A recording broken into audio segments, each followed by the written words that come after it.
Class 8 Advanced Math Lesson 2A question number 9. Given part কি দিয়া আছে সোয়া x m n দিয়া আছে আর এখানে কি দিয়া আছে x m n দিয়া আছে আমি জানো যে পাওয়ারে ইনটু হয় m আর n ইনটু কইলে mn ওকে আর এখানে আছে x m আর n আর এনেকা ব্রেকেট থাকিলে ইনটু করিবা m আর n ইনটু করে mn হয় এটো থাকক m n x এর উপর m আছে m এর উপর n আছে এনেকা থাকক এটো গিভেন পার্ট হয় ঠিক আছে এটো গিভেন পার্ট হয় আচ্ছা এতিয়া যেতে কোশ্চেন কো বাদে শর্টেড করা তেতা তুমি লেফট হ্যান্ড সাইড আর রাইট হ্যান্ড সাইড করিবা লেফট হ্যান্ড সাইড কি আছে চাই লবা এই জায়গাটা খালি মনত থবা বাকি লেফট হ্যান্ড সাইড কি আছে চাই লোৱা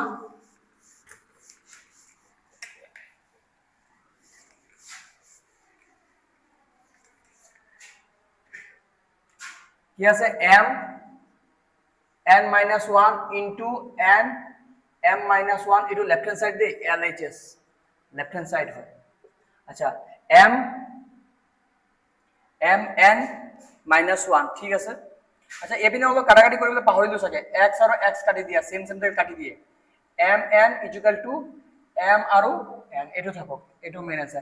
এপিনে x আছে এপিনে x কাটি দিবা দৰকাৰ নাই তেতিয়া ইয়াত আমি ভ্যালুটো পুট কৰি পাইম সো m কি লিখা আছে n divide m 1 m n minus আছে মাইনাস মানে ডিভাইড n m আর মাইনাস মানে ডিভাইড m n ডিভাইড মানে মাইনাস এর পাওয়ার দিলে ডিভাইড টু মাইনাস হয়ে যায় এই ডিভাইড টু এর পাওয়ার দিলে কি হয়ে যায় মাইনাস হয়ে যায় আচ্ছা ইয়াত m n মানে লেখা আছে m n ঠিক আছে m n লেখা আছে এটা পুট কৰি পাইবা যদি মন যায় হ্যাঁ এনেকা লিখি দিয়া এই m n এর জায়গা তুমি m n এর ভ্যালুটো পুট কৰি পাইবা m বা m n এৰ জায়গা m n পুট কৰি পাইবা লিখা m n ডিভাইড m এবাৰ মানে m a বুলি কয় ইনটু আকৌ n m না n m আছে n m টো নালাগে n m টো নেজানো ইয়া থাকক n m ডিভাইড n 1 ঠিক আছে আচ্ছা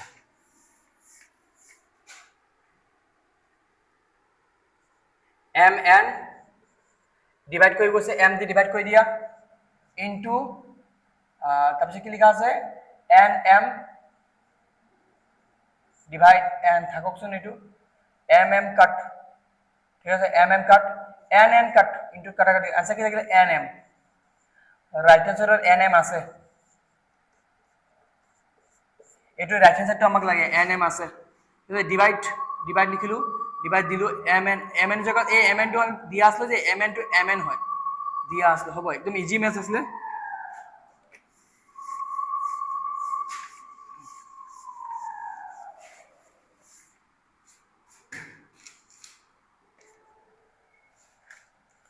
next 2 number if p is equal to 2 minus 3 1 to the power 3 show that p cube 6p cube square 12p minus 5 equal to 0 এটা এক্সামৰ কাৰণে বহুত ইম্পৰ্টেন্ট ম্যাথছ হয় চাই লবা এক্সামৰ কাৰণে এটা বহুত ইম্পৰ্টেন্ট ম্যাথছ গিভেন পাৰ্ট লিখি থোৱা p = 2 minus 3 যেতিয়া এনেকা 1/2 পাবা 1/3 পাবা 1/4 পাবা স্কয়ারিং 1/3 পাবা 1/4 পাবা ইয়াত চাই লবা ইয়াত কি কৰা আছে কিউব কৰা আছে কিউবিক বোথ সাইড আৰ যদি ইয়াত স্কয়াৰ থাকে স্কয়াৰিং বোথ সাইড কৰিব লাগে নহলে কিউবিক বোথ সাইড কিন্তু স্কয়াৰিং আৰু কিউবিক কৰাৰ আগত এটা কথা মনত থবা এ পিওক নহয় ইয়াক সিঙ্গেল কৰি দিবা সদায় যি কোনো ম্যাথ ইয়াক সিঙ্গেল কৰি দিবা এ 2 লৈ আহিবা প্লাস 2 আহিলে মাইনাস 2 হৈ যাব ইয়াক সিঙ্গেল কৰি দিয়া যেনেকা যেনেকা থাকক এতিয়া কিউবিক কৰিবা সদায় হ্যাঁ প্রথম এ 2 আনি কি তারপর ইয়াকে কষ্ট আমার এই জায়গাটা সিঙ্গেল করে দিবা আর যদি ইয়াত স্কয়ার থাকে তো স্কয়ারিং বোথ সাইড করিবা যদি কিউবিক আছে তো কিউবিক বোথ সাইড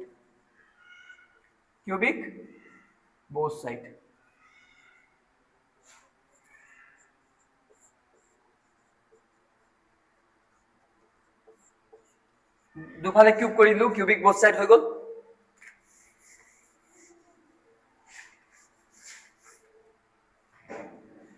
এটা প্রুভ করব দিছে থাকো করি a minus b whole cube a minus b whole cube p minus 2 whole cube a minus b whole cube formula যেমন হয় a cube ইয়াক a ধরা পাহরে গেলে ফর্মুলা মনে থাকবে a minus b whole cube a cube minus b cube minus 3 a square করব লাগে বিয়োগ না লাগে আৰু বিয়োগ এবাৰ স্কয়াৰ কৰিব লাগে এটো ফর্মুলা হয় a minus b whole cube a cube minus b cube 3 a square কৰিব লাগে বিয়োগ না লাগে plus 3ab স্কয়াৰ এই ফৰ্মুলাটো আমি আগৰ পৰা পাৰো জানিব লাগে ফর্মুলাটো সোয়া a minus b whole cube a cube minus b cube a cube minus b cube minus 3 a square কৰিব লাগিব বিয়োগ না লাগে আৰ এবাৰ a স্কয়াৰ কৰিব না লাগে বিয়োগ স্কয়াৰ কৰিবা সো এইটো তোমাৰ কাৰণে এটা বৰ্তমান a হয় এইটো তোমাৰ কাৰণে এতিয়া বৰ্তমান b হয় ঠিক আছে আর ইকুয়াল পাত কি আছে পাওয়ারে পাওয়ারে কাটাকাটি করে দে 3 3 কাট থাকিলে কি 3 কি আছে -3 আছে -3 3 3 কাট হয়ে গেল অনলি -3 আছে থাকক -3 থাকক p কিউব 2 3 বার ইনটু করলে 8 হয় 3 2 যা 6 6p স্কয়ার 2 2 যা 4 4 যা 12p আর কি আছে -3 আছে ওকে -3 আছে প্রথম কি আছে p কিউব লিখিলো তারপরে কি আছে -6p স্কয়ার লিখিলো আমি পূর্ব লগত মিলাই আছো তারপরে কি আছে 12p পালো তারপরে কি নাম্বার -8 -3 তো আইলে +3 হয়ে যাবে ইকুয়াল বা 1 না থাকলে 0 থাকিব p cube 6p square 12p আর এটার উপর 3 গলে -5 হয় 0 এটা তোমার প্রুফ হয়ে গেল প্রুফ লগত মিলাই চাইবা সেম টু সেম আছে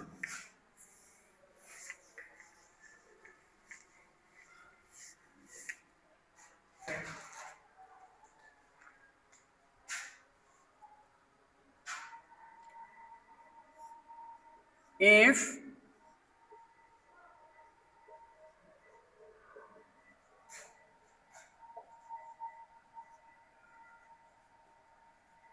show that 1 by p 1 by q q 1 by r 3 by q okay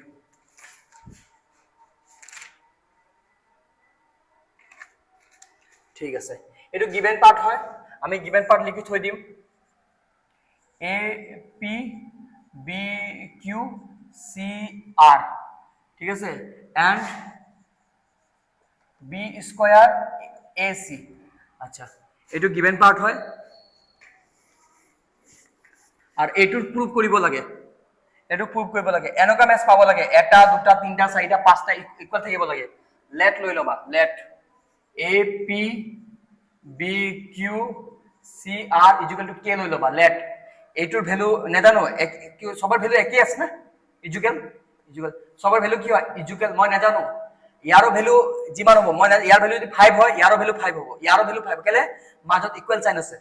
যদি ইয়াৰ ভ্যালু 5 হয় ইয়াৰো ভ্যালু 5 হ'ব ইয়াৰো ভ্যালু 5 হ'ব সবৰ ভ্যালু 5 হ'ব ঠিক আছে তো নেজানো কিমান ভ্যালু ইয়াৰো ভ্যালু k হ'ব ইয়াৰো ভ্যালু k হ'ব ইয়াৰো ভ্যালু k হ'ব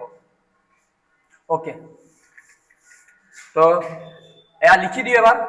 ইয়াৰো ভ্যালু কি হ'ব k হ'ব bq ইয়াৰো ভ্যালু কি হ'ব k হ'ব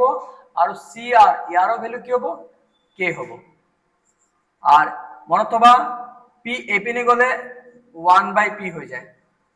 যেনেকা a টু দি পাওয়ার 2 থাকিলে ইয়া 2 থাকিলে 2 টু এপিনে গলে 1 by 2 হৈ যায় আকৌ এ 1 by 2 এপিনে আহিলে 2 হৈ যায় এইবিলাক বেসিক কনসেপ্ট হয় p এপিনে গলে 1 by p হয় ঠিক আছে b q এপিনে গলে 1 by q হৈ যায় c r এপিনে গলে 1 by r হৈ যায় ঠিক আছে and also given কি লিখা আছে also given b square minus ac b square minus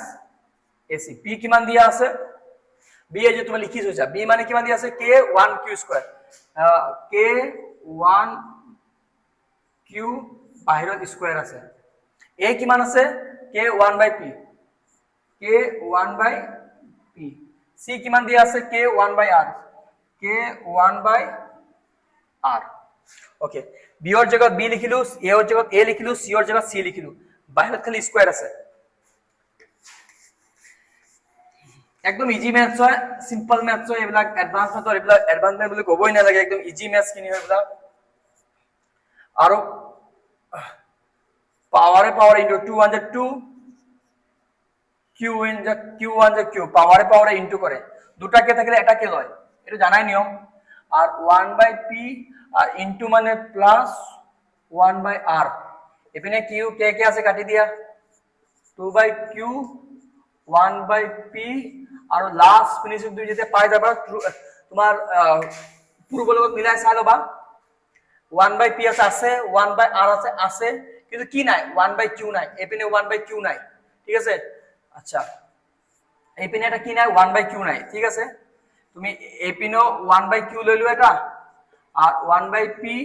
1/r এপিনো এটা 1/q লৈ লোৱা কেলে কৰিলো এটো সো 1/p আছিল 1/r আছে কি নাই 1/q নাই তো এপিনে এটা 1/q লৈ লোৱা কিন্তু নিয়ম এটো কয় যে তুমি যদি এপিনে 1/q লৈ আসা এপিনে 1/q লব লাগিব হেবেনে দু ব্যালেন্স মাজতে ইকুয়াল সাইনটো আছে তা মেইনটেইন কৰিব লাগে এপিনে যদি এক্সট্রা কে 1/q লৈছা তো ইয়াতো 1/q লৈছো কেলে 1/q লৈছো তে প্রুফ ফলে মিলাই আসলো যে এপিনে 1/q আছে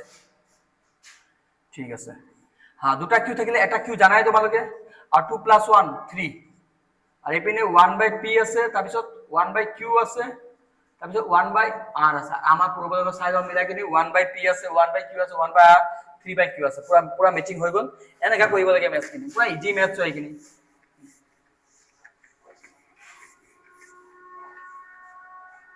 next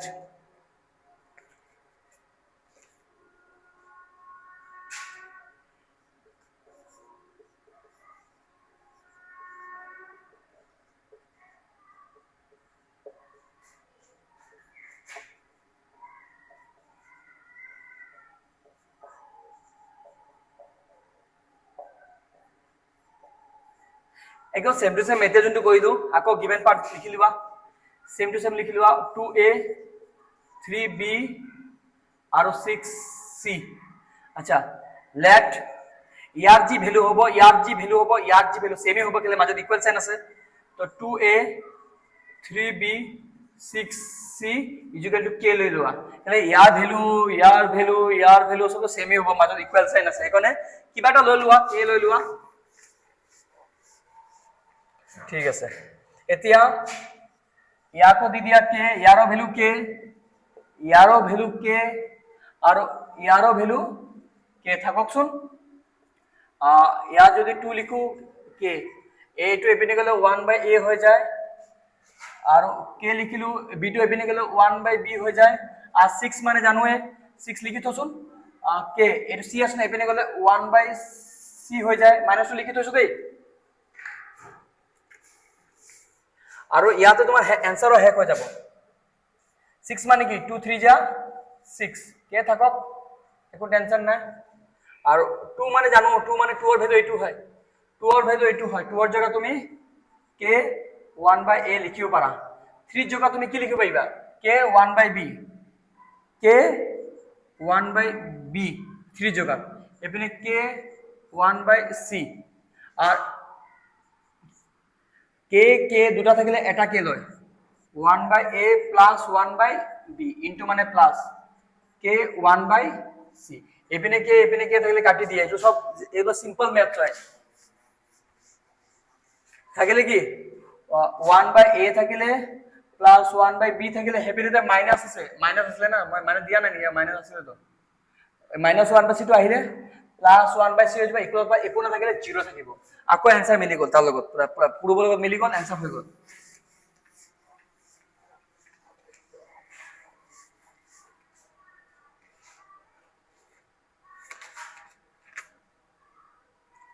Five. If a is equal cz, b is equal ax, a दे और c is equal to b y, show that x y z is equal to 1 अच्छा होबो x y z is equal to 1 given part আকৌ লিখা একদম একে maths a is equal to CZ, B is equal to AX, C is equal to BY। ঠিক আছে, given part লিখি থৈছো, কোনো প্রবলেম নাই। XYZ equal to 1, XYZ equal to 1। আৰু কিবা দিয়া আছে ইয়াত ঠিকে আছে XYZ, ঠিক আছে, B মানে A। আচ্ছা ইয়াত আকৌ A পাইছা, হ'ব ইজি মেথছ। আচ্ছা ইয়াতে কৰাচোন, A CZ দিয়া আছে, B ৰ জায়গাত B লিখা। A মানে কি হয়, A মানে চোৱাচোন, A মানে কিমান হয় CZ, A ৰ জায়গাত CZ লিখিব পাৰা। এই যে A দেখিছিলা নহয়, তাৰ জায়গাত CZ লিখিব পাৰা, A মানে তো CZ। ঠিক আছে, এটা কন্টিনিউ B আৰু পাৱাৰে পাৱাৰে ইনটু কৰে XZ। ঠিক আছে, ইয়ালৈকে পালো, B মানে CXZ। এতিয়া C ৰ জায়গাত C লিখিলো, B মানে জানোৱে, B মানে CXZ, এটা পাছত এটা ওলাই আছে নিজক পা। B মানে কি হয় CXZ, B ৰ জায়গাত CXZ লিখো, CXZ লিখো, আৰু বাহিৰত আকৌ Y আছে, C ৰ জায়গাত C লিখিলো, C ৰ জায়গাত C, পাৱাৰে পাৱাৰে ইনটু কৰে XYZ, XYZ। ঠিক আছে, ইয়াৰ ওপৰত একো নাই মানে কি আছে 1 আছে, একো না থাকিলে 1 থাকিবই পাৱাৰত, CC কাট। তো XYZ কিমান আহিছে 1, আৰু আমাৰ পূৰ্ব লগত মিলি গ'ল, XYZ মানে 1 হৈ গ'ল আনসার, ইজি।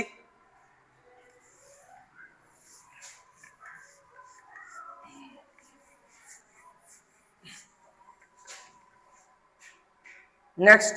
5 হৈ গ'ল, 5 হৈ গ'ল 6।